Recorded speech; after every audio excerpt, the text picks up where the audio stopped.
Hey everyone, uh, I'm here today with a brother in Christ. He's not going to be able to join the Hangout directly, so he's going to be speaking through my mic. I hope his sound is going to come through.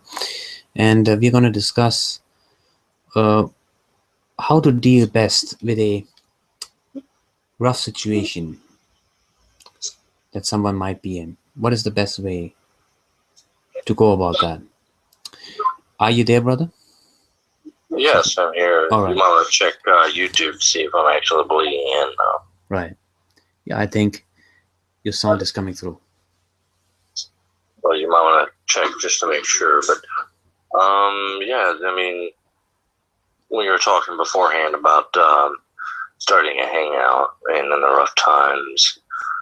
I mean, it's not easy walking on a road of not knowing what you're doing or how you're getting there or anything. It's not easy.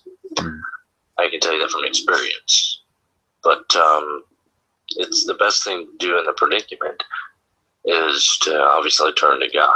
I know you're stating probably the part of, well, if I don't believe in God, so therefore he doesn't exist or anything, well, there's a problem because there is a God and he does exist and he does care.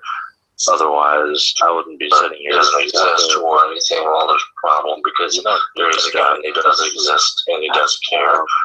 Otherwise, Okay. thank you. Yeah. But basically, if it wouldn't be for there being a God, obviously, I wouldn't be where I am talking to Johnny on Skype. In case you don't realize, this is admin for the teacher, former administration for the teacher's forum. I've been through some rough late night hours here as of late, and I can tell you from experience, I've had rough nights and a rough night. And what I can say, speaking from my experience, is God is real, and I depend upon him. There's been many times to where I've contemplated other things, but overall, I've tried to allow God to guide my path. I was on my personal phone call with Mac Thomas, which most of the people are familiar with in the community. I was on the phone with his father as well, and I was on the phone with them for about 2 hours, and they were giving me encouragement. That was here a little while back. I mean, I've been in rough times. So speaking from a person that's been there, I can say that there is a God, and you should trust him. That's what you should do. So, what are your thoughts upon this, John? Yeah, definitely, brother. Definitely trust, turn to God, and hopefully everything will turn out to be fine. But never despair. Okay, God has a plan for everybody. Even when somebody goes through rough times, through trouble, as it says in the Bible, clearly all will end up for the good of those who believe in Him. So. Yeah, it also says that all things work together for good to them that love the Lord, and for them that are called according to his purpose. Yeah. And if I'm not mistaken, that would be in Ecclesiastes. But I can tell you, the thing that gets me the most whenever people tell me that they have a bad predicament, and they don't believe that there's no way out. Rand Campbell said that he had a experience of his mother killing his father at the age of 4 right in front of him, etc. He has his life stories, and everyone has their own life stories. No, I'm not saying that the predicaments I've ever been in or anyone else has been in are any worse than anyone else's, but I can tell you, Johnny, you're a first-hand witness. I don't know if anybody would join in. You can tell me if somebody joins in. Yeah, somebody joined. We have Chris McDearman. Who? Chris McDearman, are you a Christian, Chris, or are you? What are you? I'm an anti-theist. Ah, wonderful. We have a wonderful atheist in the room. So, may I ask you why? First off, just slightly derailing, just ever so slightly, why you would consider yourself an atheist when there was a creator that created the earth? Well, there wasn't. There's no evidence of any creator. Not that I'm aware of, at least.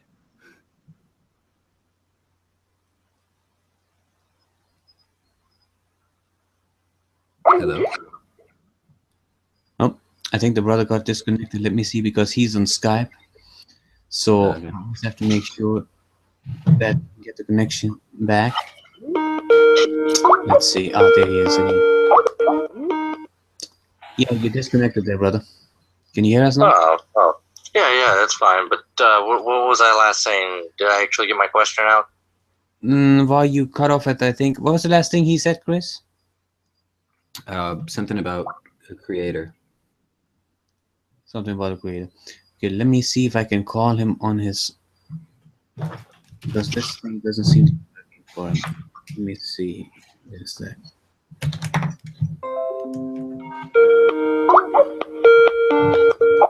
Okay, yeah, I think this is the one. Called you on a personal Skype versus the other group Right, chat. right, So exactly. this might Okay. Yeah, you were asking him the question. He got to answer it a bit. He said that there's no evidence for a God, at least not to his knowledge. That's what he replied to. Okay, so there's no evidence to your knowledge. So let me ask you, let me bring this full swing around. Have you ever been in a rough time there? I can't see your name. So what was your name again? Chris. Chris, okay. Chris, have you ever been in a really, really rough spot? Not a particularly, like Okay. not terrible. Have you ever, allow me to ask you this, not trying to get too personal with you, Chris. If it's too personal, just say, I don't care to answer that. Yeah, I'm not going to incriminate myself either way. So have you ever been living with your parents and then your parents either kick you out or you go to a girl's house that you like and then you get kicked out of their house and you have nowhere to go? No, that's never happened. Okay. Well, that would be a rough scenario.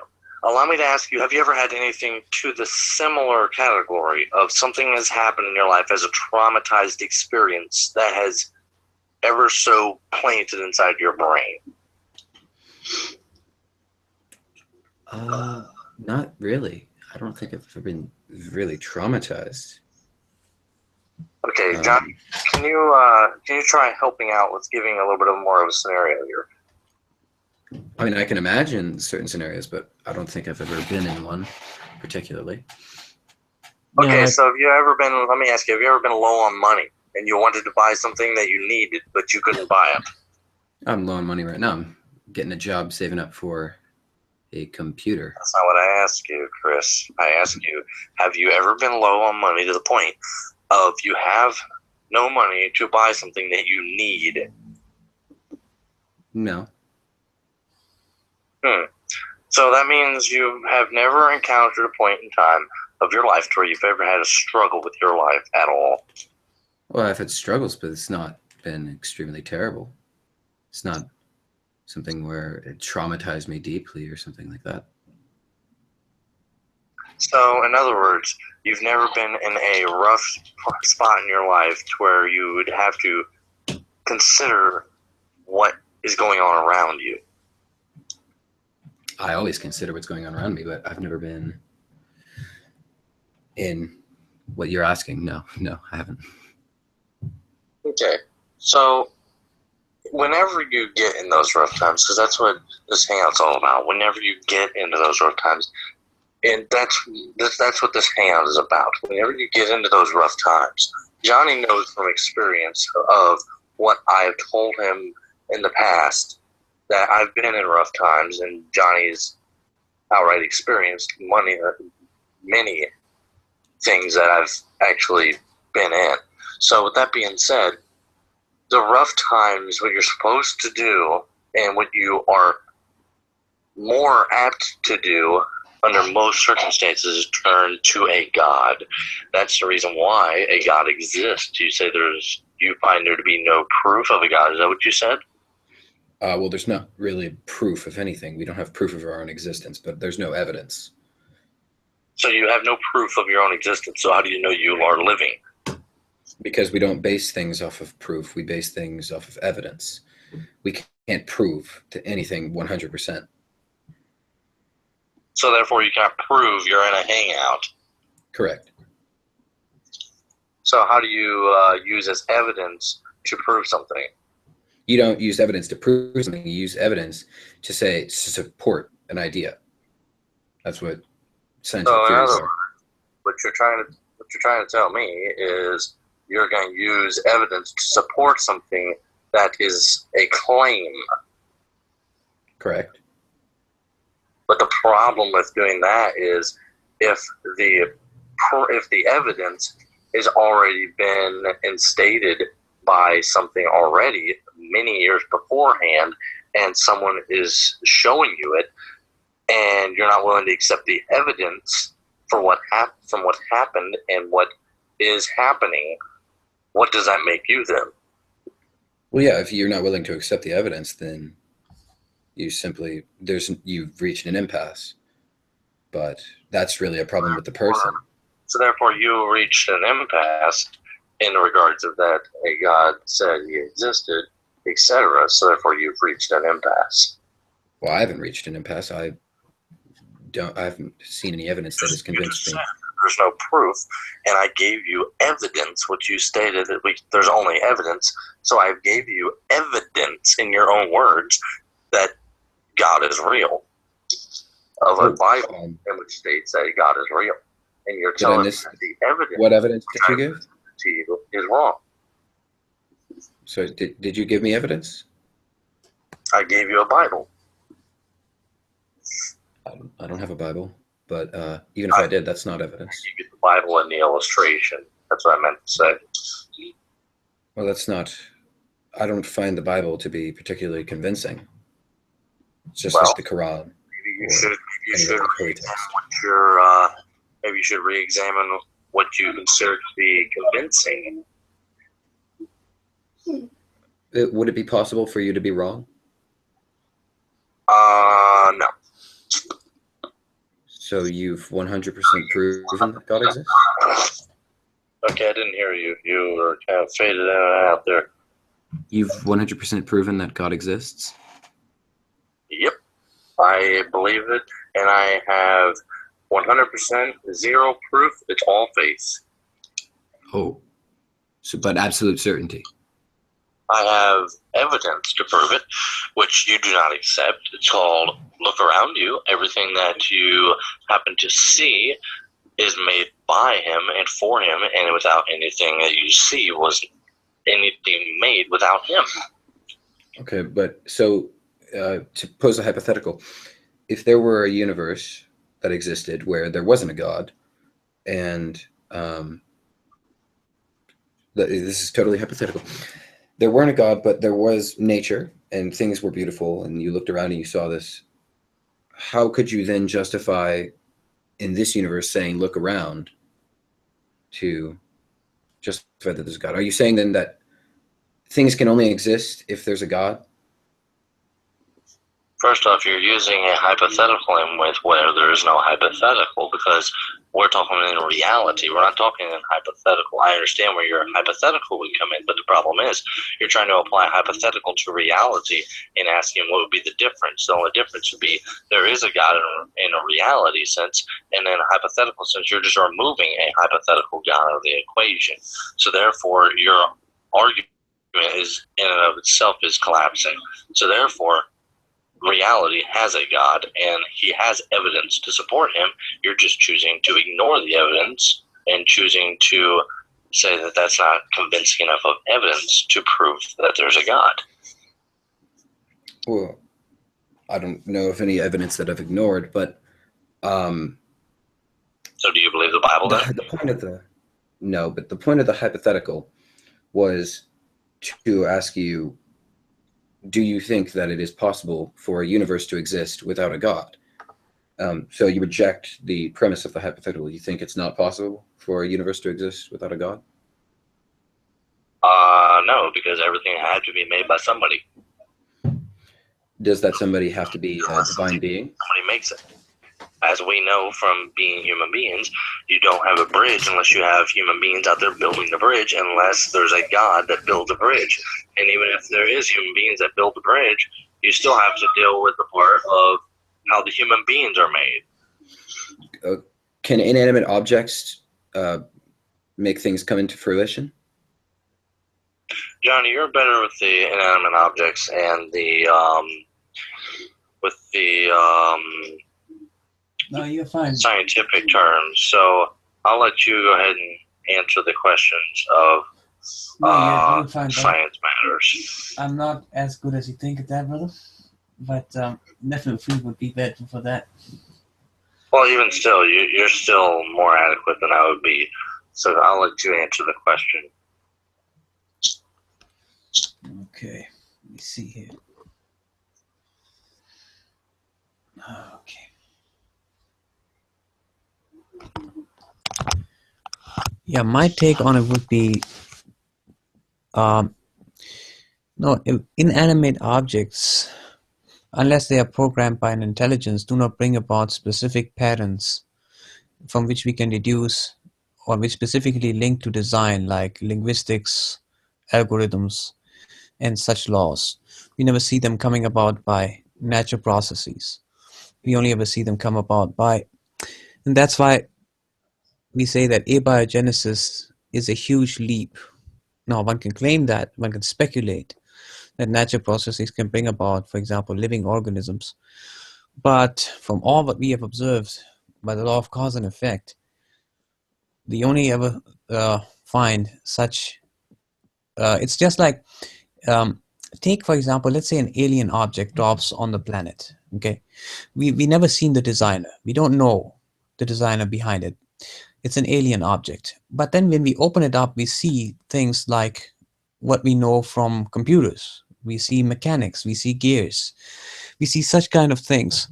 Immediately and instantly, we will be able to deduce that there was an intelligence behind it. It's the same thing with there's a telescope or no, a satellite receiver out there, which they call, I think, SATI. It's called the Search for Extraterrestrial Intelligence. And that system, that device relies on decoding signals and trying to distinguish random cosmic signals from intelligent signals, so to speak. That wouldn't be unable to do, we would be unable to do that if we weren't able to see a pattern, a unique pattern that is most likely, by the laws of cause and effect, coming about through intelligence and intelligence only. So that's basically how this works, how I see it. Okay.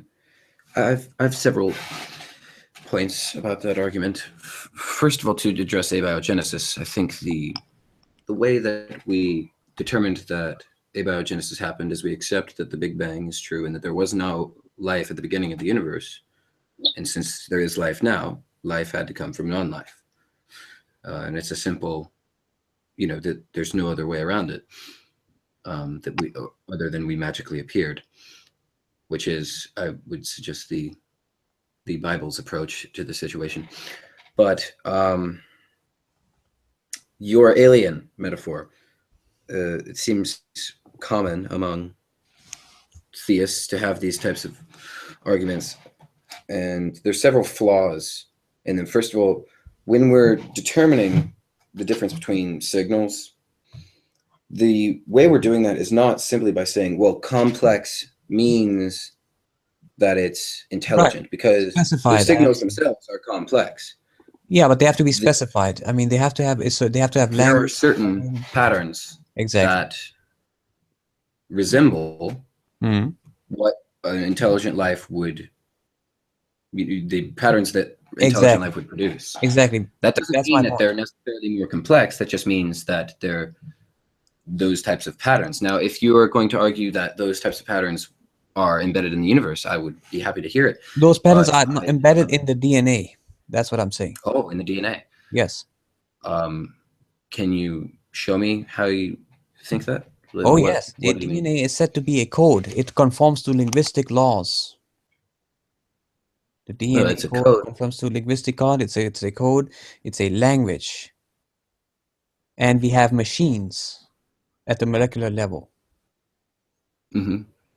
And you're saying that's not possible to come by natural causes? It's unlikely, let's put it that way. Okay.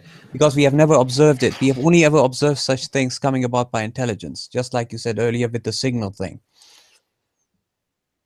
Well, we've only ever observed language and our type of coding, but when you see a biological life form, especially when you see it in nature, you are seeing these types of life forms come to fruition and change over time through Change, evolution. yes, but they only We've change observed them. within limits also. They don't go outside the limits. I mean, no new information is produced. That's why we don't see anatomical features Oh, of course. coming about. Mutations. Yeah, but mutations only can only be beneficial if that is inside the system. It does not move outside the system. You don't get some anatomical feature arising in any increment that provides a benefit for the organism. Never see that happen either. I would definitely beg to differ on that. There are several actually observable cases of that happening. Let's take the dogs, for example. There are so many different breeds of dogs, but all of them are anatomically similar. They are identical anatomically. There's no anatomical difference between the dogs, between the wolves, Mhm. and all they're related. So that's as far as it goes. The evidence behind evolution, first of all, the fossil evidence, and also the observable evidence with salamanders and smaller species like that, would disagree with you because we've seen this kind of thing happen among the bones, all the fossils. But you're saying that no anatomical features arise that help a living organism. Why would that be? Well, What's preventing that from happening? there's only, well, what's preventing them from happening is because we know that things, when they are wound up, let's say we created a robot, right? And we put things in there that, look, if this happens, then do this, and if that happens, do that. We will see that this robot, when left alone, without any human intelligence intervening, will start to run down. So unless we have a human being repairing it, even if that robot reproduced, if we programmed it to reproduce, we would start to see it ever more degrading, and then it will collapse. So there has to be an outside intelligence that keeps refreshing it. The same we see in the life forms. Every single living organism, like take, for example, human beings or dogs and cats, they're becoming weaker and weaker overall, because the mutations that are considered neutral always carry along a negative load.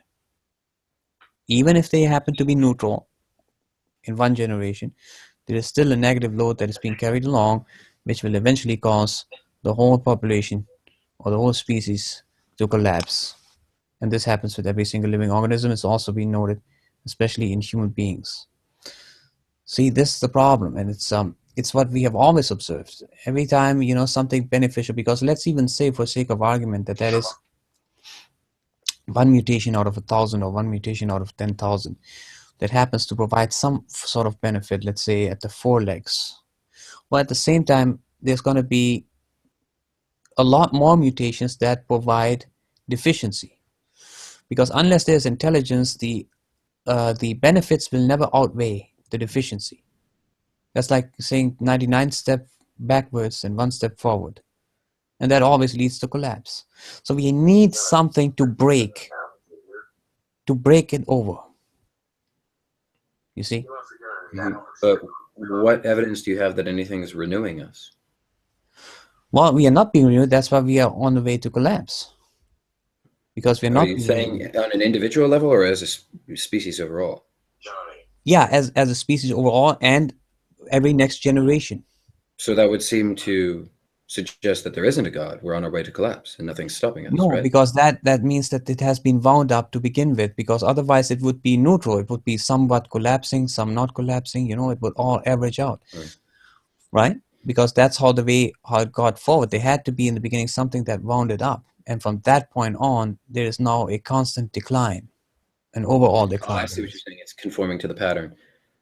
I see no evidence to support the notion that, first of all, only an intelligent being could create something that deteriorates. But I also see no evidence. I'm not an evolutionary biologist. I want to go into theoretical physics, but I don't. As I understand evolution, I don't think every neutral mutation is necessarily bad for the organism. Not in immediate sense, but it carries along with it a negative load. That's the problem. I'd love to research that and see. Yeah.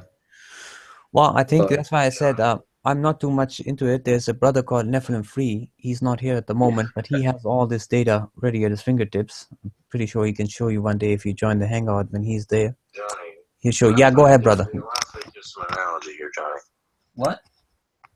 You mind if I give some analogy here, Johnny? Yeah, go ahead. On the coding behalf. Right. Yeah. Can you hear me? Yeah, I can hear you. Okay. The thing about the coding here, are you aware of any coding languages on computers? I've heard of some. Only the basic stuff. Okay. Well, let's put it this way. Let's mentally write a program, okay, on a computer screen, okay? Let's mentally write a coding that says hello world, which is the most simplest thing you can ever think of.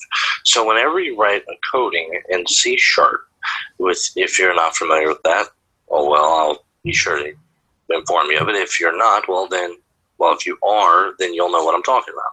So if you write console write line, then apostrophe hello world apostrophe semicolon, it will appear on the screen saying hello world. If you program that computer to say that every single time that you boot up your computer, it'll say hello world. Now, over time, if you literally leave your computer screen on for a long period of time, what Johnny is saying is if the program is meant to only say hello world and it's staying hello world on your screen for a long period of time, it's kind of like going to be burning into your screen. And unless someone is there to take care of that as maintenance purposes, and if it's not programmed as a maintenance to fix itself, then therefore it will cave in and of itself because it's meant to stay there, but it's not meant to stay there forever and not cause any side effects. It's meant to cause no side effects to the computer itself, but it causes side effects to the monitor because the monitor is only writing hello world on your screen. That's what Johnny is trying to tell you about the coding. How we know this. How are babies made? X's and Y chromosomes. Obviously, it's a a non-programmable language. We don't know whether it's going to have a male or a female unless we get a sonogram beforehand or whatever they're called beforehand, because obviously we are not smart enough as human beings to program whether or not we get a male or a female. We are only smart enough to make a baby. Well, we are now, actually. You can choose smart enough to make a male or a female. Even if we are, I'll give you that part. To the point of we're smart enough to make a male or a female. At that point, we still do not know the breakdown of every single minute thing, whether it be the chromosomes, whether it be the mental things inside of the head, how many wires it takes to connect the head to the back of the neck. We don't know how many veins are even in the human body or in the human anatomy. We don't know. You can't say we do because there's more veins running through the human body that we can ever even think of than there's a number that we have known to existence. So it's all in the coding of how things are coded in our bodies. So therefore, if a program is only meant to do certain things, over time it'll start decaying unless you have something else that's programmed to repair that or meant to learn how to repair that and to repair it. So otherwise, if it's not programmed to do that, it will not do that. It will decay on its own. That's what Johnny's trying to say about a robot. If you have a robot and you make a robot, sure, that robot will work. No doubt, it'll work without any human interference. But generally, it's going to wear down. Right. So if you could conclusively, have, in math, you can prove things, correct? There are certain things that you write a proof of, and you can actually prove it, because math is inductive reasoning, or You can't prove anything if you remember correctly. sorry, deductive. You can't prove anything of your own. That's the scientific method that we're talking about in reality. When you're doing math, it's more hypothetical. You're doing deductive reasoning. You stated the part you cannot prove anything. It's all evidence. Inductive reasoning is the scientific method. Deductive reasoning is math. So therefore, all scientific things can be proven that they want to prove, but whenever it comes to the Bible trying to prove something, it can't be proven. It's only as just whatever you want to call it. Sorry, I got confused between inductive and deductive, but math is deductive, science is inductive. Inductive means you have evidence to support it. You make a hypothesis and then you support that with evidence. But there are problems I have. So you're trying to postulate that all of the evidence that supports evolution, the DNA evidence that would suggest that the DNA code came from natural processes, natural selection being the primary one. All of that evidence is wrong because you are postulating that there is a way to say we cannot make anything without an intelligent designer, or not anything complex as the way, like language or anything. The problem is we don't have that proof that says, a mathematical, a deductive proof that shows that there is no possible way that... I'm not saying the part of that we need an intelligent designer present. I'm saying what's the point of your argument? If you don't need an intelligent designer, created, not to create things. We don't need an intelligent creator to create things. He's already created it. Why would we need a professional carpenter to come in and build a building and put the stinking carpet down whenever the carpet's already down? We wouldn't.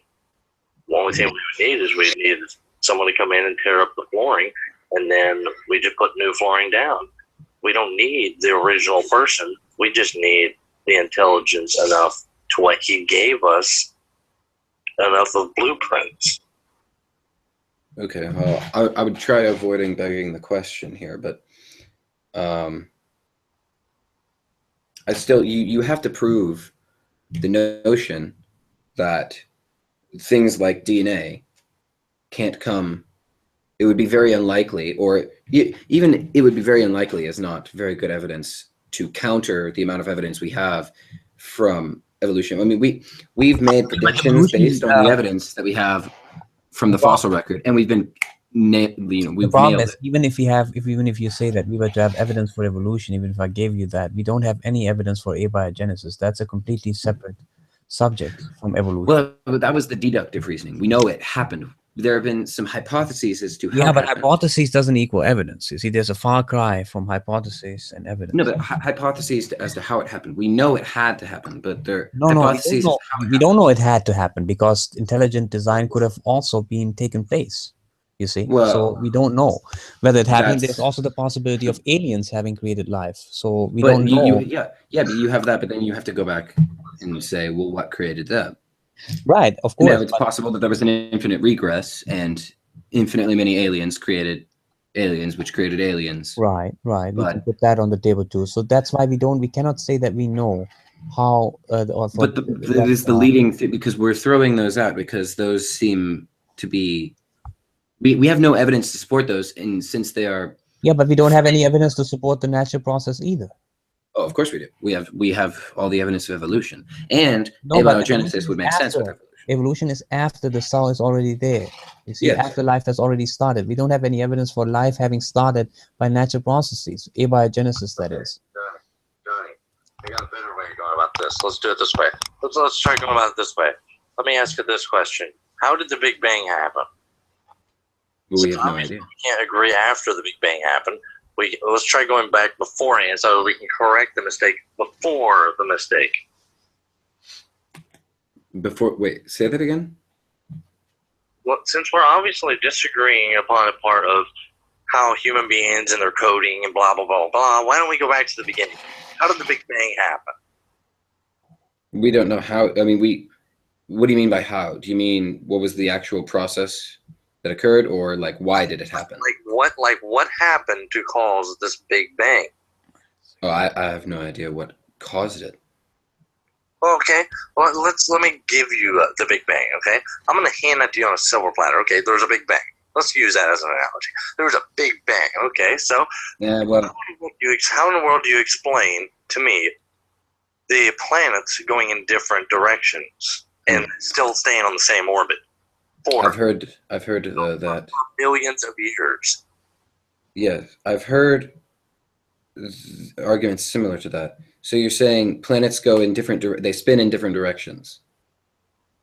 No. So- That's a simple argument. I can debunk that without even thinking about it. All I have to do is state a part of, okay, well, they just hit each other and they can bounce in different directions. That's simple. Right. I just use that argument for yourself. So therefore, I Yeah. just put that whole entire question.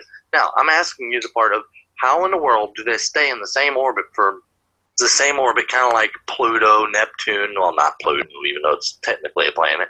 How did Saturn, how did Venus, how did Mars, how does the Sun, how does the Moon, how does the Earth stay all in the exact same orbit it's been in, rotating around the Earth and rotating around the Sun and all the planets rotating? How has it been doing that for millions of years according to this Big Bang? Well, actually, they've been doing that for billions of years, but Okay, billions of years. How long has it wasn't this. I can't defend the position that it would be the same orbit, the exact same orbit. It's definitely changed over time because of, other gravity affecting it. But Okay, well, gravity does not seem to be a dissipative force. It doesn't seem to slow down over time. okay, you're still not answering the question. How does it stay in a similar orbit? Because gravity. Gravity exists. Gravity. There's no gravity in outer space. What? You get close to the planet of the moon. The only reason why you stay on the moon and you get sucked back down to it is because a smaller object is obviously going to be pulled closer due to the gravity of the massive object. If you have big, massive objects that are nowhere near each other, that are hundreds of miles apart, that have no way of gravity pulling them, how do they stick together by gravity when there's no gravity? There's no gravity? I think no you gravity failed. in outer space. What do you mean there's no gravity in outer space? Gravity between two objects, and we're assuming spherical because most things in space are spherical, which means we can assume that it acts on the center of mass of the object.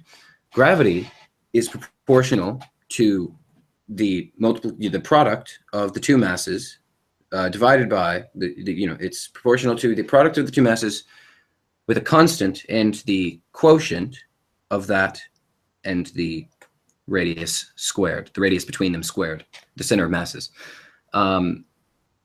So there is gravity in space. There is gravity everywhere in space that you go. There is not one area in space where you could go and you would not have gravitational force acting on you. Why is it that whenever human beings are in outer space and they're working on the satellites, okay, why is it that there is actually footage of this? People working on satellites in outer space, it's on the NASA website. Why is it that there's actually 24-hour cams of people doing this? So what happens? They're out there in outer space working on a satellite, and they literally just put the tool right there next to them where we would normally have it falling on the ground because there's ground right beneath our feet where gravity would pull it down. Why is it that they can just set it right there, right off to the side, within arm's length distance, and it will not move? If anything, it'll just slightly vary away because it's just, there's no gravity pulling in any direction. It just floats away. Well, one of the largest misconceptions when people say zero gravity, it's near zero gravity because technically you're still falling towards the Earth just at an extremely slow rate because that's what orbit is.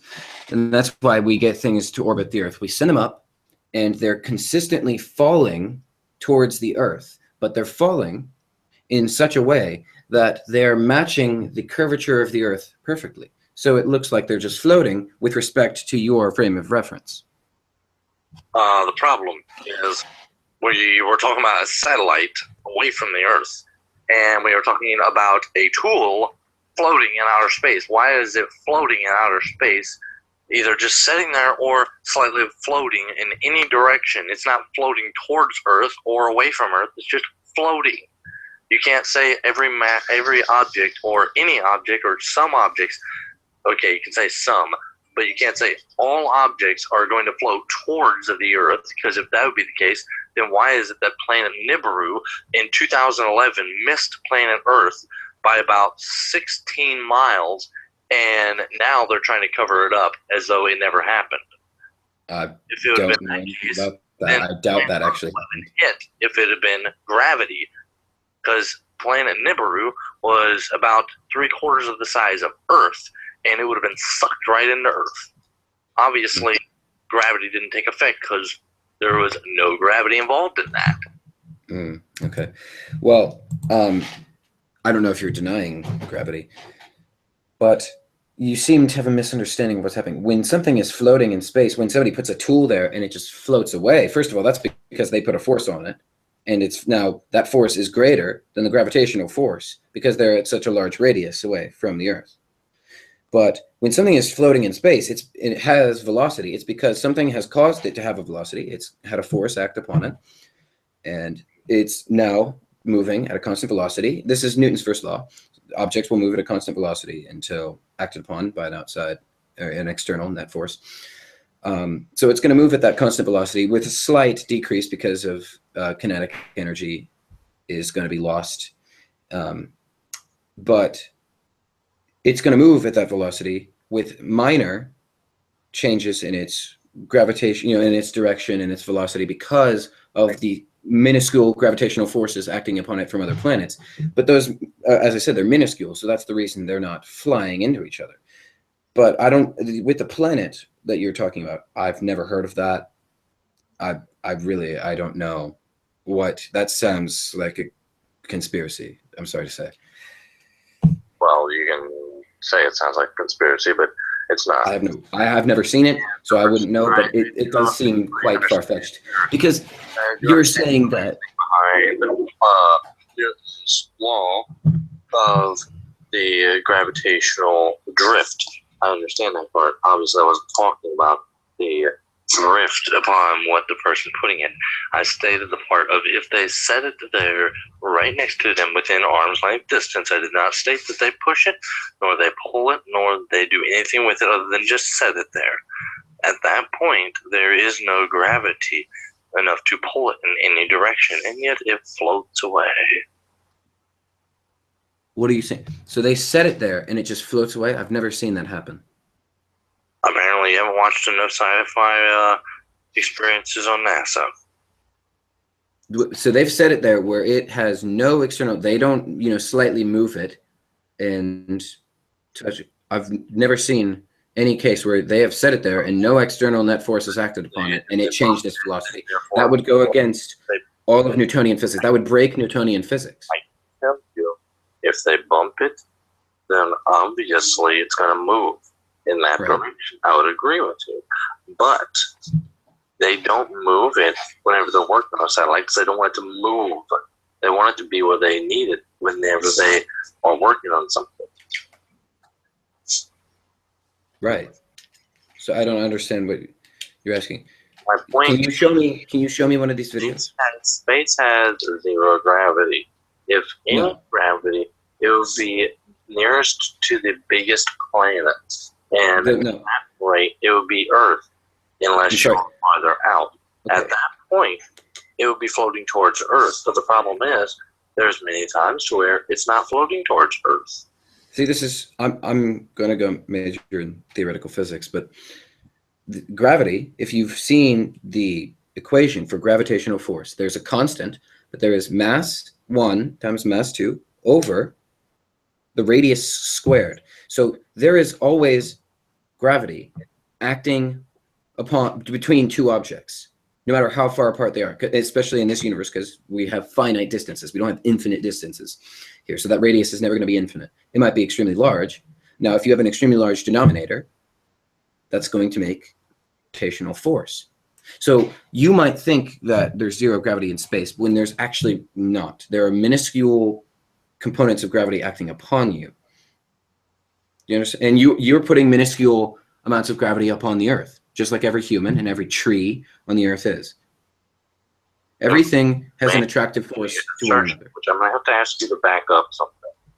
You stated the part of there's no infinite space or infinite. What was the word you said? Infinite distance in the universe. Infinite what? Distance. Infinite distance. So can you prove to me that there's no infinite distance? Not in the observable universe, but that would be conforming with the Big Bang. So therefore, you would have to recant your statement of there is no infinite distance. You could state, to our knowledge, there is no infinite distance. Okay, I'll heed to that point. Because otherwise, you would have a very rough time trying to prove something that we can't see. Otherwise, you can't even prove it. To our knowledge. But many people think that the universe is infinite, so, you know, but once you get into that realm, it's all... The only thing I'm mainly stating is whenever you're in space, obviously, the only gravity pull in which you are going to have is whenever you're close to a large object and you are a big object or you even are a small object. But there's no guarantee for 100% certain that whatever you have is going to float towards the big object unless you are close enough to the big object where it's just going to suck it like a magnet, kind of like we are to Earth. Right. So no noticeable change in velocity unless noticeable to humans. There's no actual dented velocity difference in between whether or not you put a wrench in between Pluto and Earth and the Sun or the Moon and Earth. There's going to be no different velocity. Say that again? Going in any different direction. It's going to go in its own direction. It's not going to aim directly at one of them for a 100% fact. Well, there are too many factors there. It would depend. Pulling it. It would depend on its initial velocity, and yeah, I don't know exactly what. It's not being placed anywhere, and therefore it would have a problem. It would just be sitting there.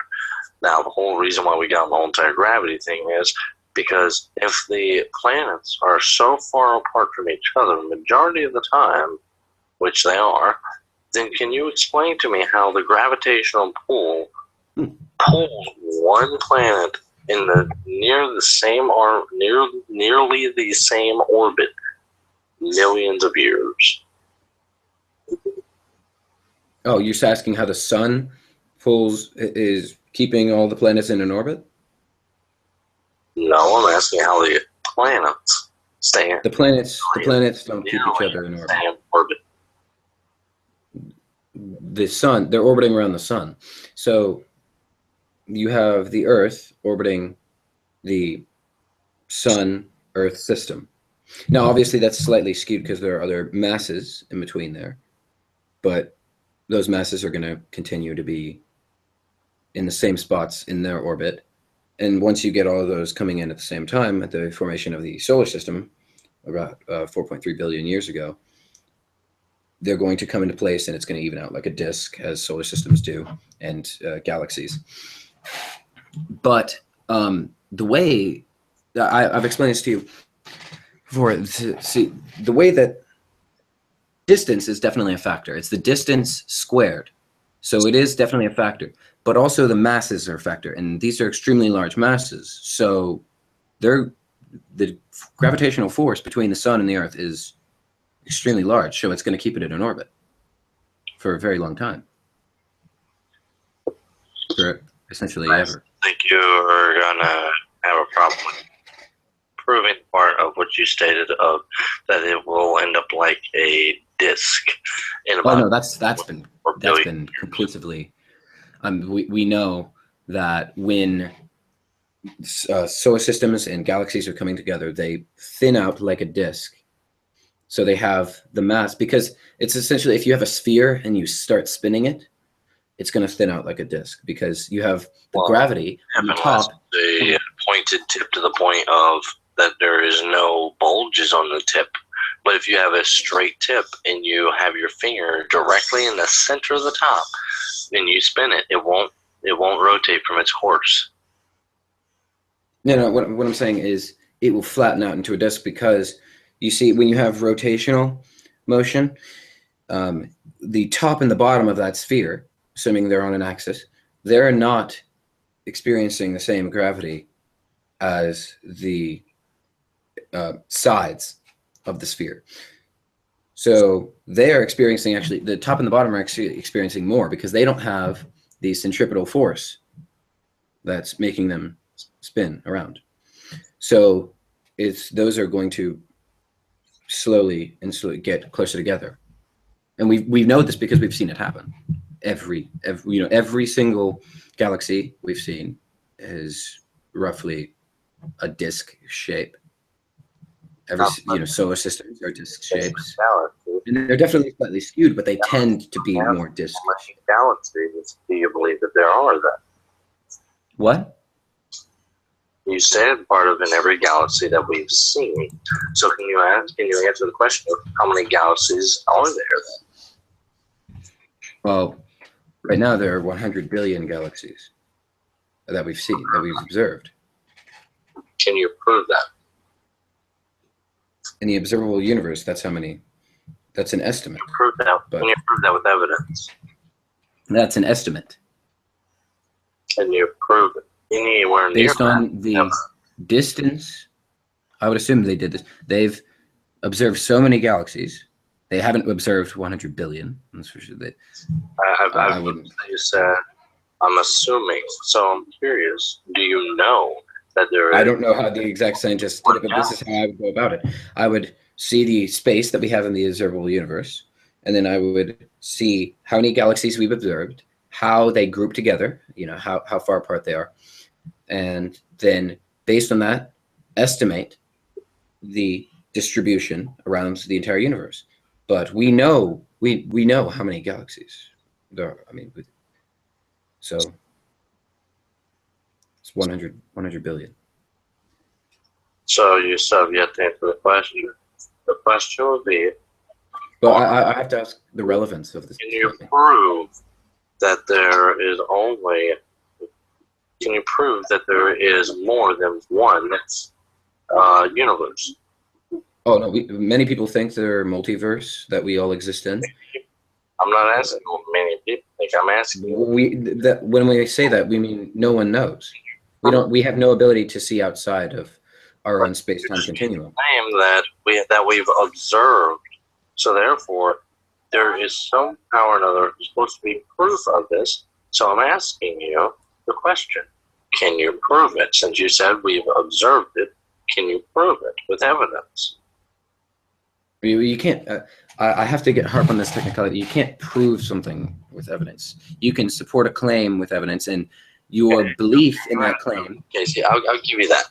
So your belief in the claim should be proportional to the evidence you have. Use evidence to support your claim in the regards of that we've observed more than one universe. We've observed more than one universe? No, we haven't. You just stated the part that we've observed in like X amount of universes. No, we've observed galaxies. We have not observed any more universes. Even if that would be the case, the galaxies, we've observed X amount of galaxies. So that means, can you give me evidence to support the claim that we've seen X amount of galaxies other than the one we're in? Oh, of course. If you look through the Hubble Space Telescope images, you can see. I think there was a great picture. What the Hubble telescope is. I'm asking you whether or not you can provide evidence. That is the evidence. No, I'm asking you for evidence. I'm not asking how I can go to a Hubble telescope to find out. Pull up the images. Well, I'm pretty sure Johnny can look at the images. Johnny, are you still there, or are you sleeping? I don't understand why is it relevant who produces the images? Well, I mean, we all know that they came from the Hubble Space Telescope. I'm actually currently on a Skype call with him, so I can't look at the images even if you do post it. Well, I'm not going to say trust me because I don't assume that you do, but if you don't trust me, you can easily look up the images.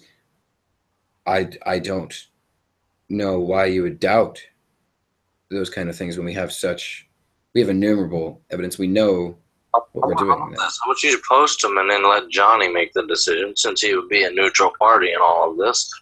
Let's let Johnny make the decision upon it. You want him to make the decision on whether the pictures in the Hubble Space Telescope are real? If I agree with you on the statement, then I will be more than happy to agree with it. But I have no means nor necessary reason to look that up when you're the one that made the claim, and I just asked you to. Well, I mean, I can't show you the evidence right now unless you. So if that's the case, then you should be able to present evidence to support your claim. And then I'm happy to do so, but I'm happy. Johnny can make the determination whether or not it is enough evidence to support your claim that we know other universes or any other whatever galaxies. You say it is. Galaxies, not universes. Any other galaxies other than the one we're in. So if you can put that down there to use that as evidence to support your claim, Johnny will take a look at it and let us know. And then if Johnny agrees with it, then I will be more than happy to agree with it and recant my statement of there's more than just one universe, because I will go to the degree of saying I believe there is no other universes other than the one we are in, and I do not need to prove that because we are standalone evidence of proof of that. Mm-hmm. Well, so you can observe. Put that, if you can put that in the side chat, so Johnny can take a look at it. Johnny will get back to us and let us know. Images of other galaxies. Let's do this. No, I think.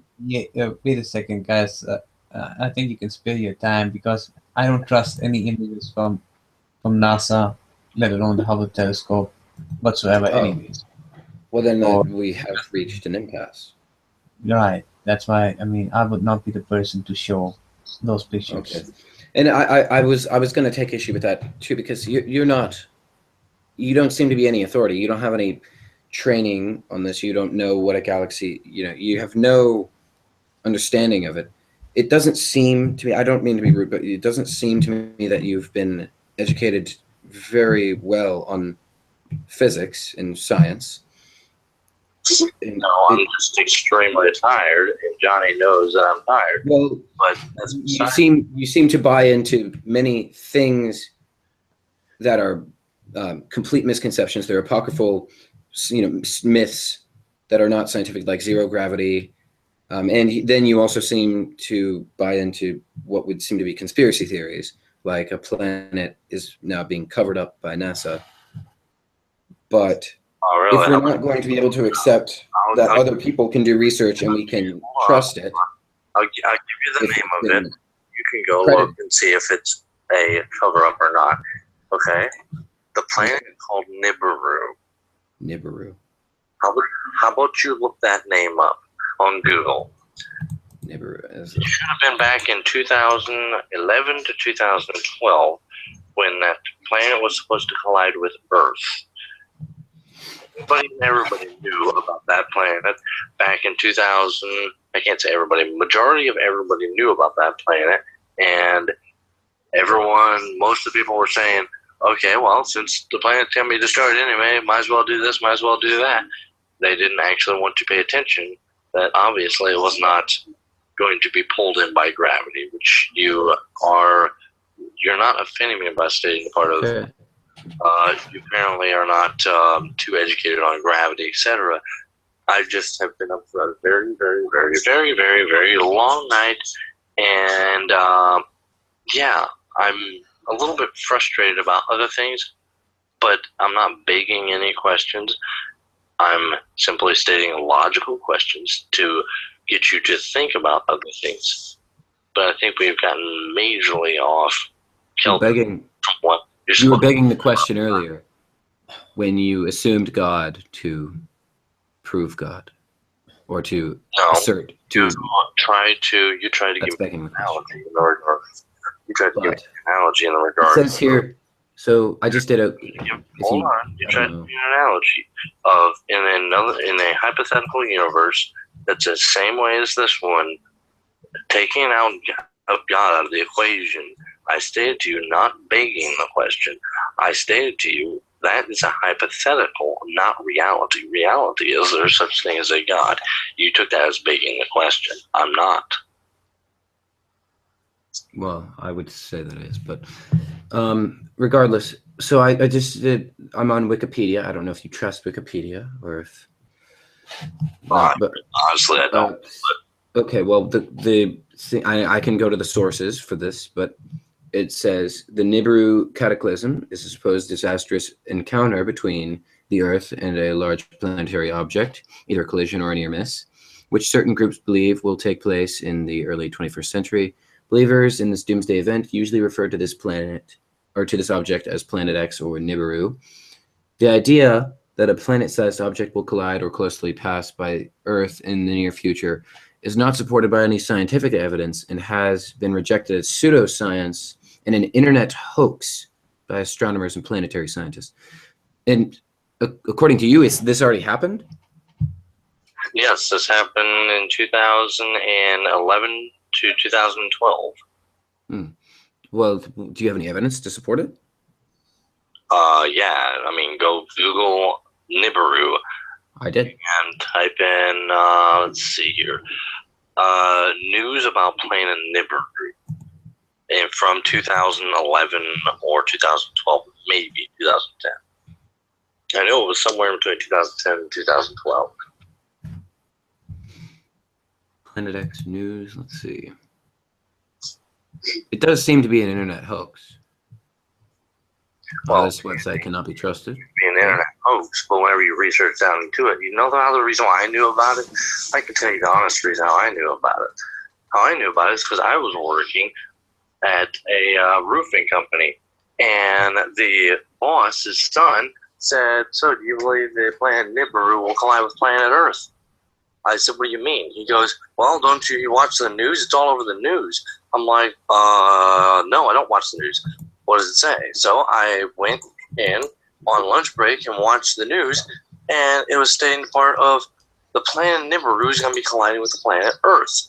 I'm like, think oh, that's funny. I don't think they that's were reporting on the internet hoax. What? I can't find here. I'll type in Nibiru and I'll go to the news section of Google. Russian pirate filmed Planet X on camera. Putin is silent. 10 hours ago. Let's see this. What?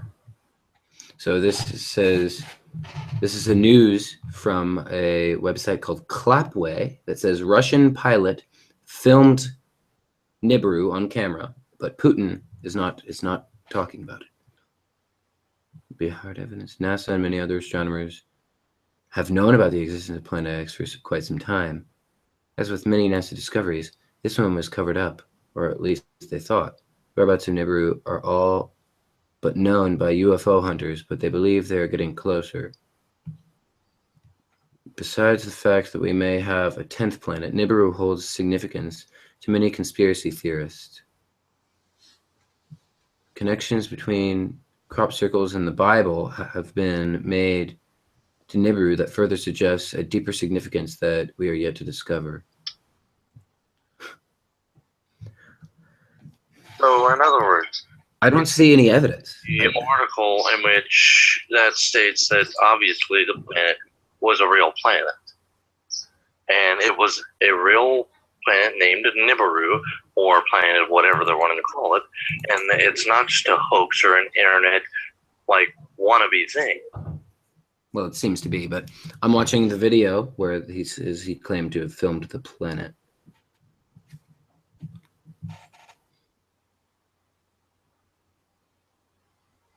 Don't see anything. Yeah. How long is the video? It's 4 minutes. I'm not Well, seeing. I skipped a little while into it. So Well, skip to the punchline. yeah, let me skip back. I want to see.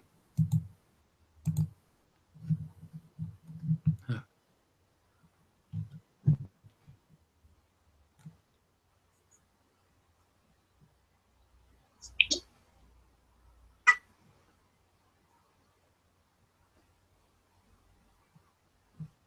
Hey, Johnny, you mind inviting me to see if Nephilim is actually available? What? Yeah, check.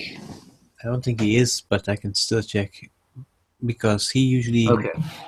puts that into sleep. So this video is claiming that a lens flare on the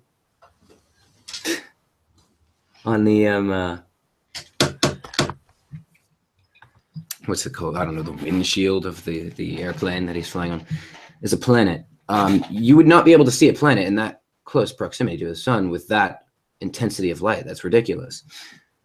So it's already a hoax by any logical standard. I would have to say if this is the type of evidence that is supporting this, Well, if I was at this has to be I'd be able pseudoscience. to give you more evidence, but currently This is I'm not near it either. I cannot give you a lot of evidence. I cannot give you merely any evidence due to the fact not near it. So, with that being said, I can pretty sure I can tell you that you probably won't be able to trust me as I wasn't able to trust you that it was not an internet hoax. Well, seems to be. Yeah. This conversation, it doesn't seem to be going very far because I'm not going to be one to jump. I'm not a 9/11 truther. We're not going to go down these paths of actually accepting conspiracy theories, which people have rejected as pseudoscience, and is clearly the evidence for it is clearly fake. But I'm not a conspiracy theorist. I'm not saying you are, but we can't start accepting conspiracy theories So, that have been rejected, and then use those to try to prove you're God. So try to change the topic back to a more pertinent topic then. you wonder, why do you find there to be lack of proof of such lack of evidence of such thing as a God? well, I've never seen any evidence that convinced me. You don't find the evidence when you look around you as clear enough evidence? I don't find that to be evidence. Well, then what do you find looking around to be? Simply nature. So where did nature come from? Big Bang. Say again? Big Bang. Okay. So All the laws of physics. past the Big Bang, we obviously can't ignore the Big Bang. And let's go middle way. Where do you think that nature in and of itself started to actually form in regards of like the animals? Where did they come from? Where did the animals come from? Well, abiogenesis and then evolution. So let me guess, that would be a cosmic and a macro evolution. Well, you see, macro and microevolution are generally only terms among creationists because they like to separate them when in fact they're the same thing, just over a smaller period of time. Microevolution would be over a smaller period of time. They're over different periods of time. But yeah, no. I'd refrain from using those terms among actual evolutionary biologists. Johnny, I'll let you go ahead and take over here for a few moments. I'm trying to I'm trying to keep my thoughts in one mindset right now.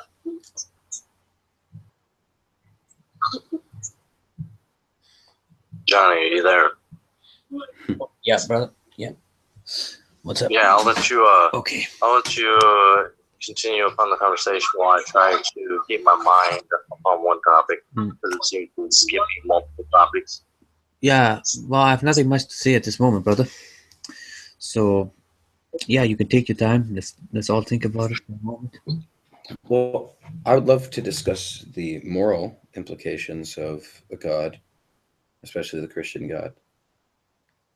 If you want, I guess. What do you say about that, admin? You want to discuss the moral implications?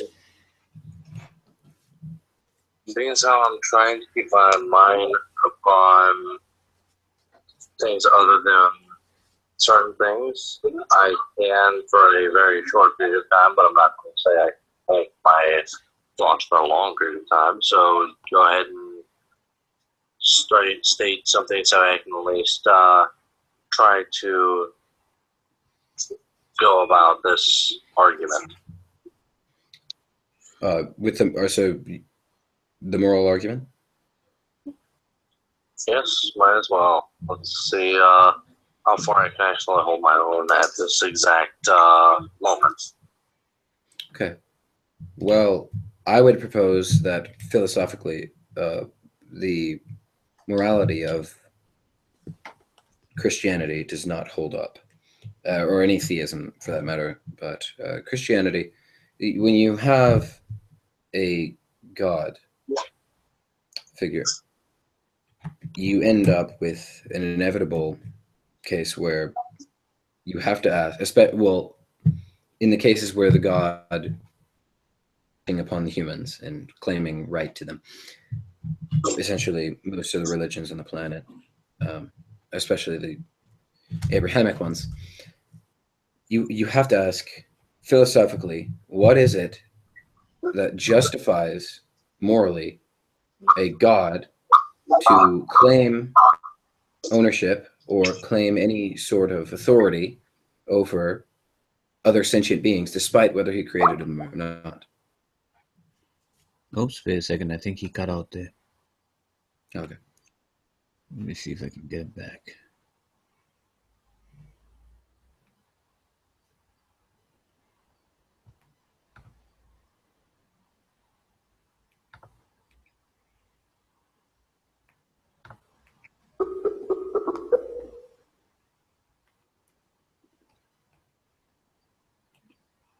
You can respond while we're waiting, if you want. Okay. Yeah, well, oops, wait a second. Oh, it cut off.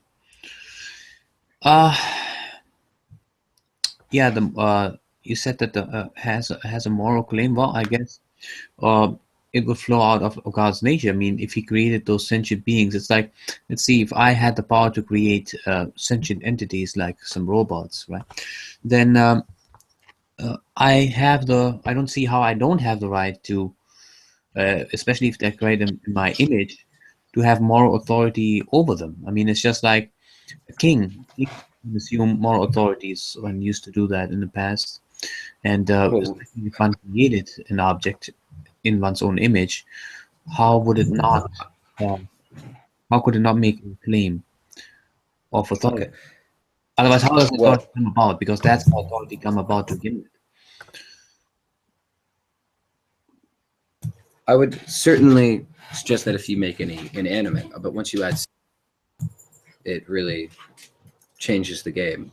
Why does it change the game?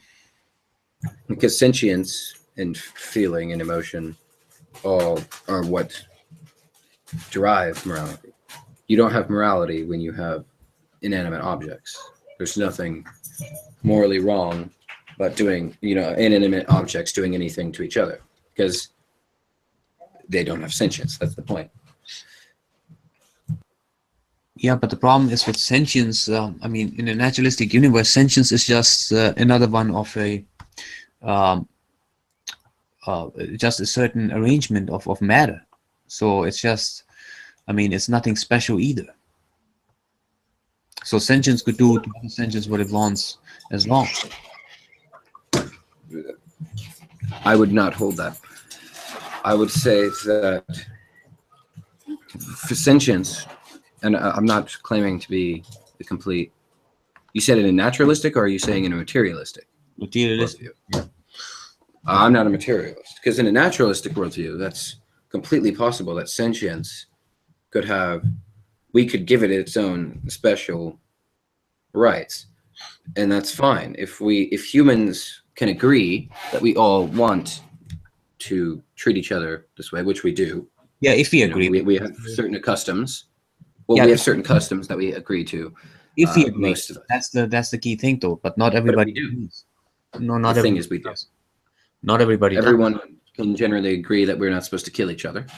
Correct. Well, there's cannibals out there. There are cannibals. I'm not saying that every single human on the planet, but the majority. Oh, okay, so we go by majority. Yes, that's what democracy is, and that's why I was very surprised to hear you say king, because I reject the idea of a king. Yeah, you reject, but the thing is that there's no objective standard. Then who's to say that democracy is better than kingship? Maybe kingship should be better. There is no. You are trying to put an objective standard. It's not objective in the sense that I told you, we've made the decision. Humans have made the decision. Why do you say we? Because I'm not included in that, certainly. I mean, I would Do you not don't agree with democracy? Well, only if it's a democracy, not a secular democracy. I would rather have a Christian sort of democracy. Well, that's not a democracy. Well, okay, That's not then. true freedom. Well, I don't agree with that kind of freedom. What kind of freedom? I follow Christian principles. I only agree with what the Christian principles are. So you can follow Christian principles, but you don't support the right for other people not to follow Christian principles? Well, I give people the right to. I don't have a problem with certain things of freedom, like let's say the freedom of expression. I don't mind that, but there are certain things that I do mind. For example, abortion. Okay, well that's not a right to. That's not a right in the Constitution, but you have no problem with freedom of expression. I then have the problem. If I do you have a problem with thought crime? I have a problem with thought. Well, I wouldn't. If we could see a person's thoughts, and we would see that this person is about to plan something, let's say he wants to cause harm to others, I would certainly then say, well, yeah, if we could see that, if we could make those thoughts visible, then it would be a legitimate way for us to have thought crime. But since we don't, therefore. So but what I'm trying to get at is you are saying that you support freedom of expression and which entails freedom of speech, right, assembly, all the First Amendment, which actually includes freedom of religion, because that's included in freedom of expression. Yeah.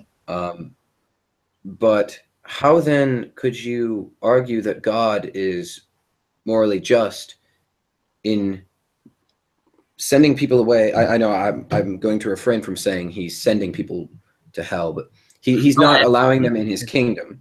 He's sending. He sends them to hell? Yeah, he does. Okay. He does send. So many, I guess, Christians disagree on that. Well, sometimes they go a bit off, but no, God does send people to hell. They don't go there willingly. Okay, so how could he be morally justified in sending people to hell if that is thought crime? The things that you could go to hell for. Because what I'm saying is, I just told you that thought crime. If we could do that, if we could see a person's thoughts and they were evil, then we could judge them. Right? If we could rightfully determine what a person's thoughts are, and his thoughts are, for example, evil, to harm another people. There's a difference between judging somebody in your own opinion and then making a decision saying that you want legal action taken against them. And if God is going to send you to hell and have you tortured forever. But I want legal action against them. I'm talking about legal action. I said if the police could indeed see the thoughts of people and they were trying to do something, then they could imprison them.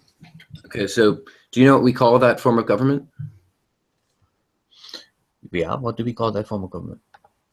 Authoritarian government. Okay, authoritarian government, I don't have anything necessarily against that. God is very authoritarian. In the Bible, it says in Romans 13, all authorities are established by God. So you don't have a problem with authoritarianism. I don't have a problem with authoritarianism. No, not in that sense that you are saying. Okay. See, that's the thing. Christianity is all about authority. Without authority, that's what the Bible is all about from A to Z. Authority, authority, authority. That starts with the parents. We have to submit to our parents. That's what it's supposed to be. We have to submit to the government. We are supposed to do all these things, and Christians, unfortunately, many of them have fallen away from that. They want to go off of that, and I see that. Okay. But so I'm still, I haven't heard the justification for a human, God having claim over humans. Why does he have a claim over humans? Well, I would say it just follows logically. If he created them and he created them in his own image, I don't see how he cannot have authority. Well, I thought your entire complaint about secular moral philosophy was that it was subjective. Now, I'm going to posit that all moral philosophies are subjective because we are all biased towards ourselves. We all want to live, which by definition makes any moral claim subjective. It can't be objective if there's no morality in the universe inherently. But and we have to live with that, I think. But what Christians, I think, tend not to do is want to live with that. They don't like the idea that we have to make our own morality. It seems they want kind of a parent figure to help them along the way. Saying, though, that it's subjective, it just kind of follows logically to you that God should have the right to have authority over us, because I'm not hearing any objective argument that shows that he actually does. Well, the objective argument to me is that God, since his nature is moral, right? And since he's created us in his image, that's how I see the connection. That's how the grounds for morality is based in God. And that's, I think, what Christians say. I mean, apart from God, and the best thing that could happen, a Christian would say, is only if one submits themselves to the moral principles laid down by the ultimate creator, which we believe is God. Okay. So why does he get to set down the moral principles? Well, who else should do it then, if not him? Ourselves. Well, can we, but if there's an infinite mind out there who with infinite knowledge, it would be really stupid for us to rely on ourselves than on that absolute mind. Well, I would disagree with the idea that a being could have infinite knowledge.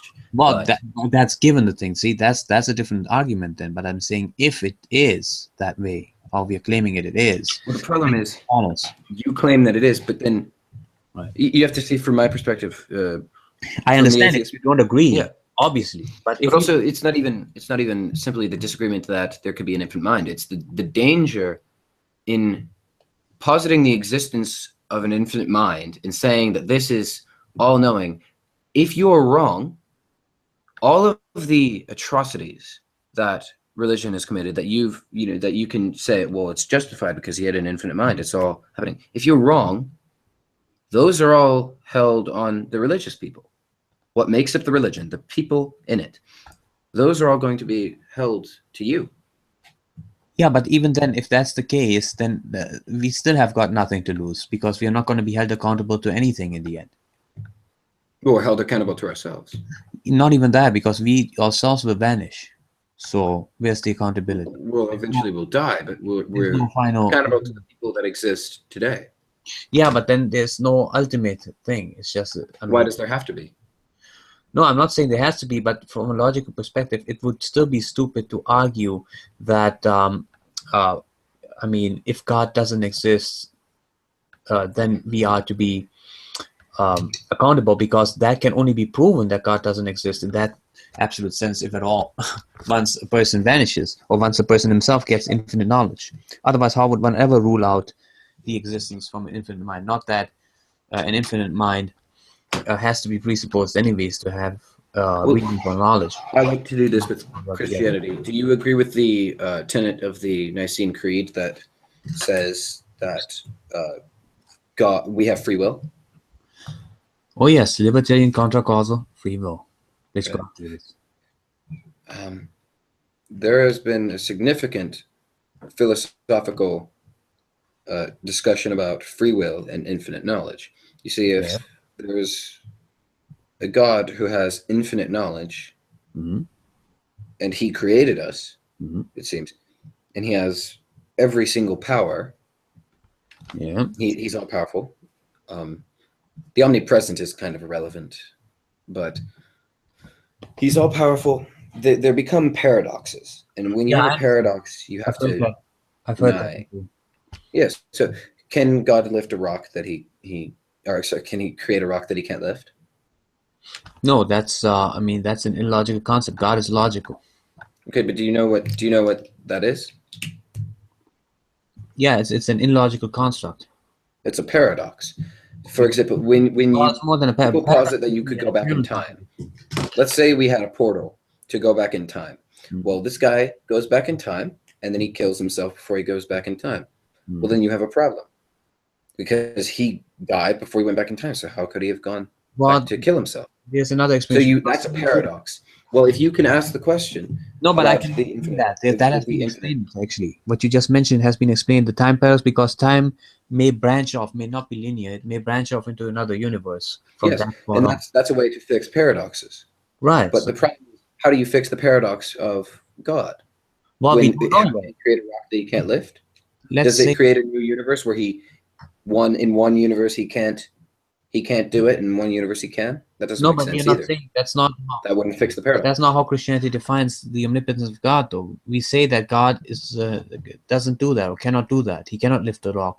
That is So he's too. not omnipotent. Well, not in that, but not by that definition. But that's not the definition that we go by. See, when we say But omnipotence, then we have defined it a certain way. what do you mean by omnipotence then? What we mean that God can do everything that is logically possible. You see, Hmm. because God is But God. okay, so he can do that everything that's logically possible. Yes. Okay, I'm satisfied with that. So then let's get to the free will and the all-knowing. First of all, I've never seen any claim that would suggest that there could be an all-knowing being, considering we have no understanding of knowledge in the sense that it could be infinite. Knowledge, it's such a complex argument to get into about that. But if there is an omniscient being, and this was in many philosophical studies, if there is an omniscient being, there are two problems that arise with the problem of free will: the moral problem and the logical problem. The logical problem has been slightly resolved, but also not really resolved because of his omniscience, or I'm sorry, because of omnipotence. But and the moral problem is extremely terrible because of his omnipotence. But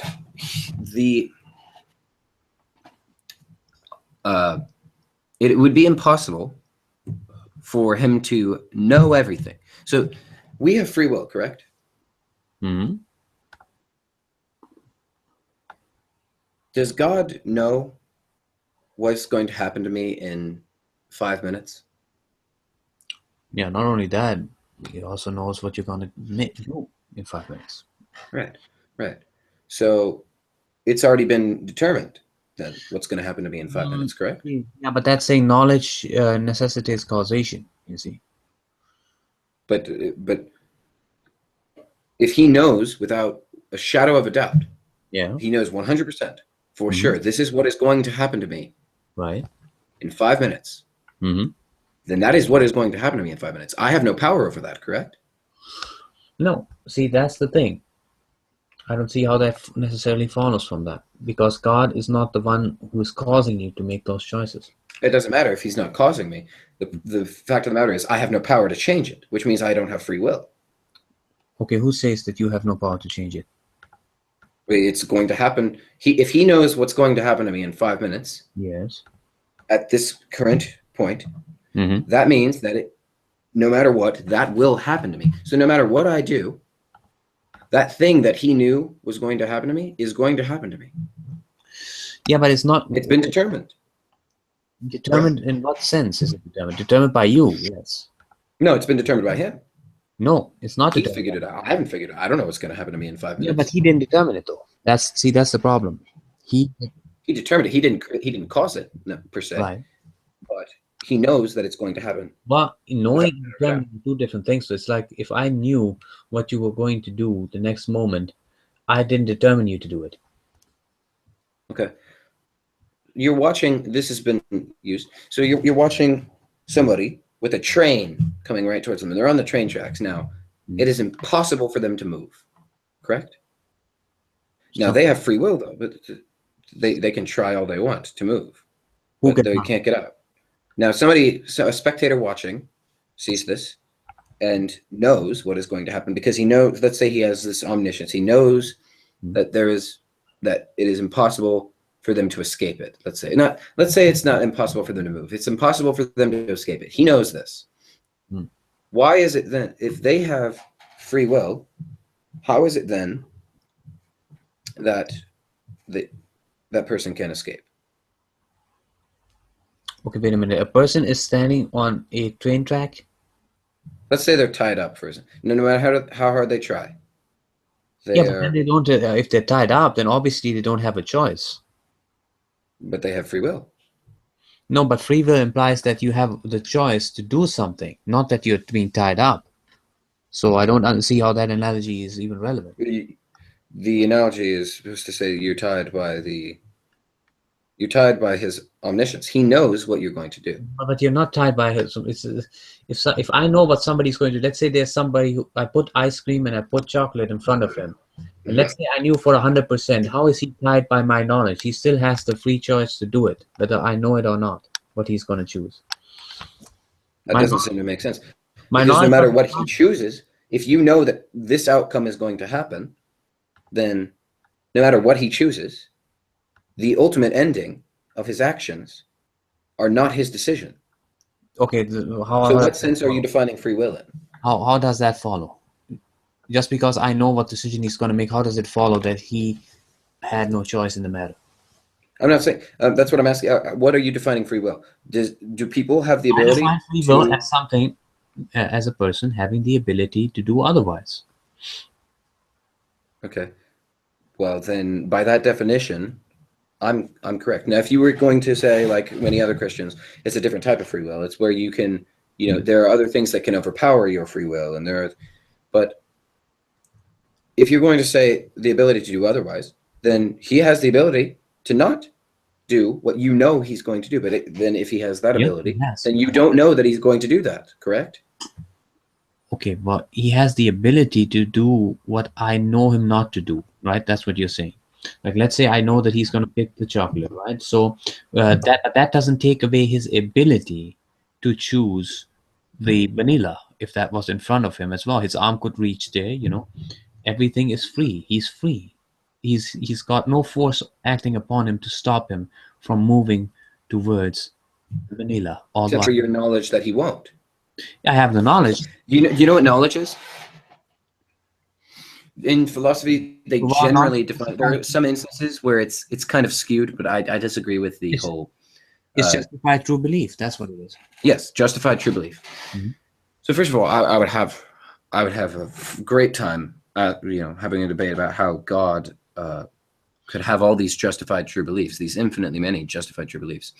But my question is, if you're going to say that it's a justified true belief, that knowledge is that true, then contradicts what you're saying. If he has the ability to do something else, that means your knowledge was not true.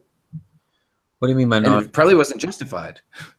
It could be a belief, but it probably wasn't a justified or true statement.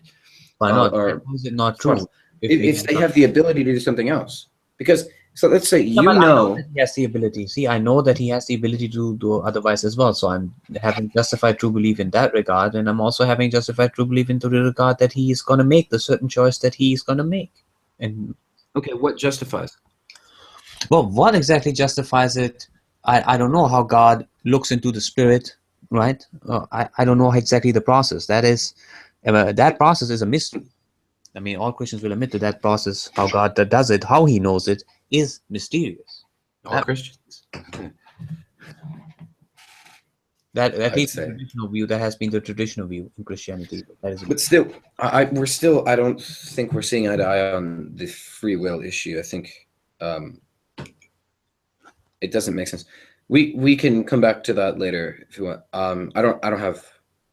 I mean, I don't want to be here all day, so I'll move along to the moral problems, which I find to be much more, I don't know, condemning or convicting well, I don't find of the anything Christian wrong.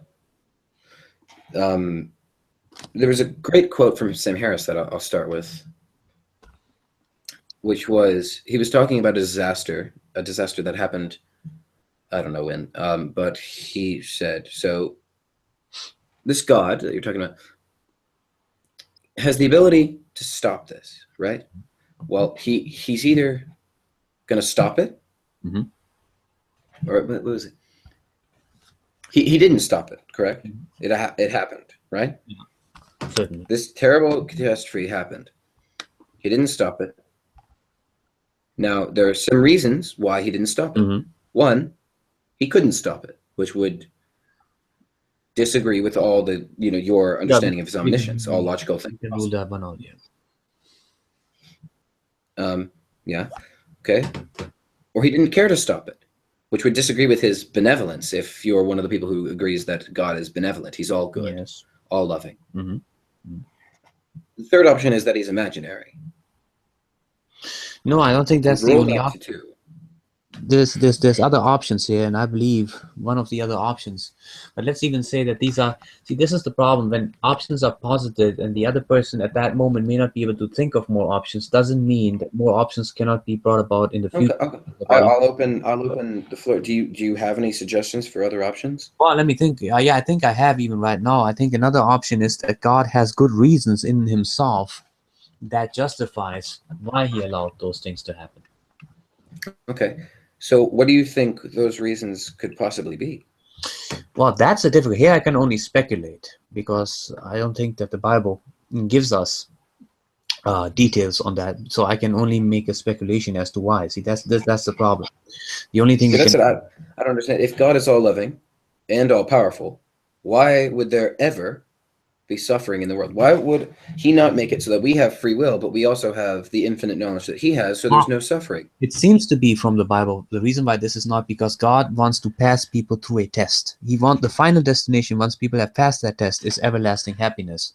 Okay. But before that testing period is over, one has to pass through suffering as God Himself came down and suffered for a while. So I see that's how it links together.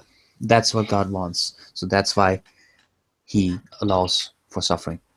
Well, he didn't necessarily suffer. It was an incarnate of Him, Right, but He felt essentially, everything. in the I mean, story.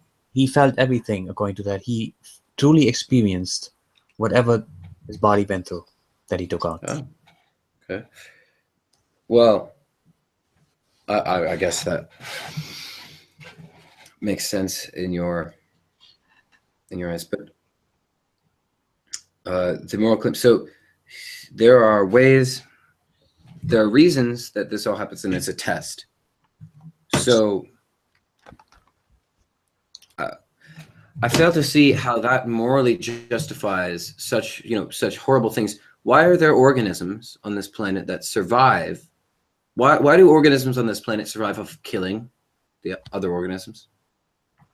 That would seem to conform more with a if we're going to talk about patterns, like we were earlier, that would seem to me to conform more with a competitive environment, like natural selection, where things are competing to survive, rather than a all-loving being who created them. Why would He set it up that way? You don't take the curse of after the fall into account, which the Bible does mention that after the fall, things started to corrupt and there was a curse on the ground. Why did God let that happen? Well, that's the thing. Now, again, we have to go back. Why did God allow for these things to be cursed and to get out of control? Like I said, I mean, this may well be part of the test that God wanted, after the people have chosen to sin, to put them through. And in the end, everything will be set straight.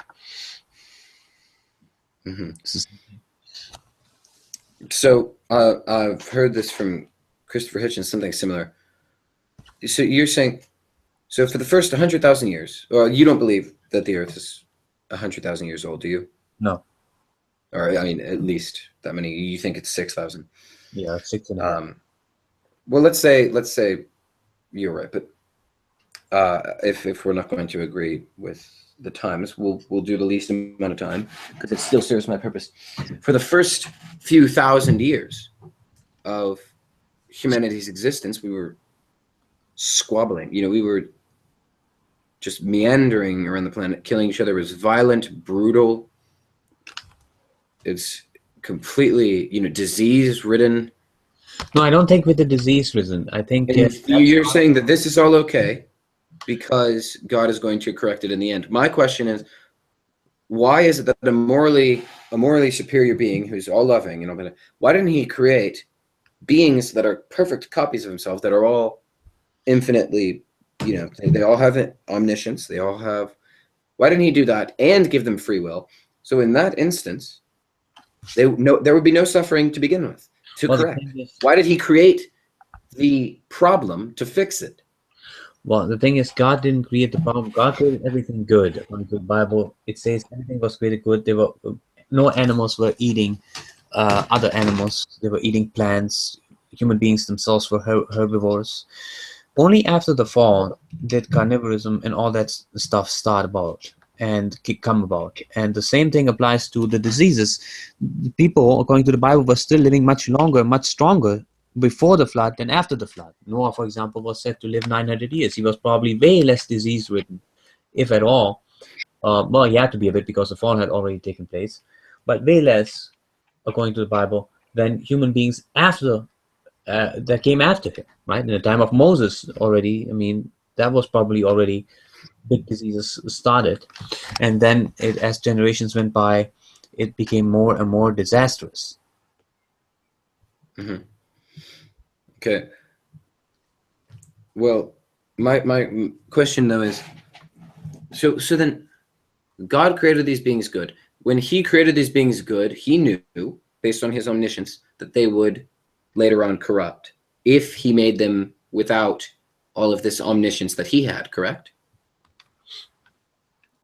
Yeah, he knew even before creation that. So if he knew that, and he's an all-knowing or all-loving God, yeah, he's omnibenevolent. Why then did he not say, "Well, I can't do that. That would cause a terrible suffering in the world"? Why not then instead give them free will and all that, but also give them the knowledge? Or no, it doesn't even have to be infinite knowledge, like man. Why not give them just enough knowledge so that they wouldn't do that? Well, again, that's I can only speculate at that. Why that is. Well, I mean, if that's an option on the table, which it is, because that's a logical option, I have to argue that even by your own standards of morality, God is not very moral. And if you're going to do the Christian thing, which is we can't judge God, then I can't help you. The problem is more than that. The problem is we don't even know whether it is logically possible for something within God, for why he did things that he did, or whether it flows out of his nature that he has to create things that they have free will, and that will necessarily result in them making evil choices also. See, we don't know all of that. So, like I said, I can only speculate. But what the Bible tells us is for sure is that it will, everything, even the bad stuff that we temporarily experience, will end up for the good of those who believe. That promise exists in the Bible, even if we don't know all of the details as to why he allows it in the meantime. Okay. Well, I don't agree with the premise, but I'm about 2 minutes from when I thought I was going to leave the conversation. So I think we can wrap this up. It was a nice conversation. Yeah, sure. Thanks for the entire time. We could do it again anytime if you want. Maybe next time I'll invite Brother Nephilim Free. I don't know whether you've heard about him. Have you heard about him? Nephilim Free? I have, yeah. Okay. Well, yeah, because he's more of an expert when it comes to the whole evolution thing. And so, have you ever had a talk with him in his Hangouts? Or no, I haven't. Not yet. Okay, well, hopefully next time, if I see him in his Hangout, let me see if I can add you on the Google Plus. Okay. Okay, I'm going to add you, and then I'm going to invite you over when he has his Hangout going. Let's see here. Okay.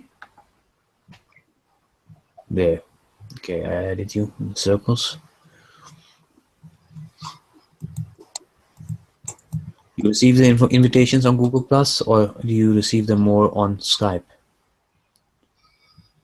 I do more Skype, but I'm fine doing Google Plus. I just got.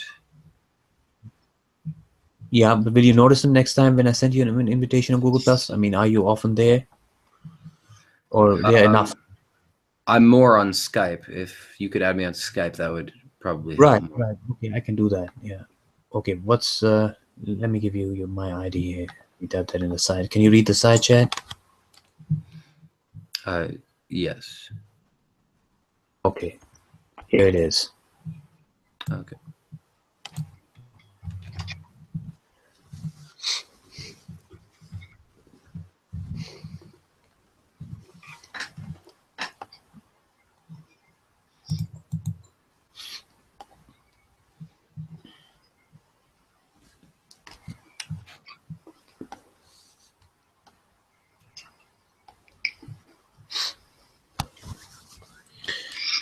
All right, I sent you the contact request on Skype. You sent it? Okay, let me see if I receive it. Let's see here. Okay, it didn't come through yet.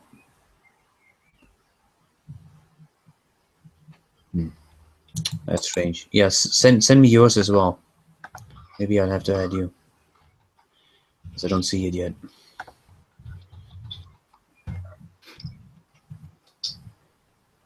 Is mine? Okay, let me copy that in. Wait a second here. Copy and paste it in there. All right.